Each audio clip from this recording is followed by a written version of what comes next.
Hello అండి. Tiruppavai special ఎపిసోడ్లో భాగంగా మనం కొన్ని ధర్మ సందేహాలు తెలుసుకుంటున్నాం. అలాగే ఈరోజు కూడా మరికొన్ని ధర్మ సందేహాలు తెలుసుకోబోతున్నామండి.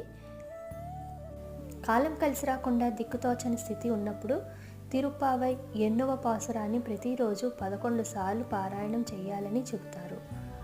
మొదటి పాసురం అండి. శ్రీకృష్ణుడు యశోద గర్భాన జన్మించాడని గోదాదేవి ఎందుకు కీర్తిస్తుంది?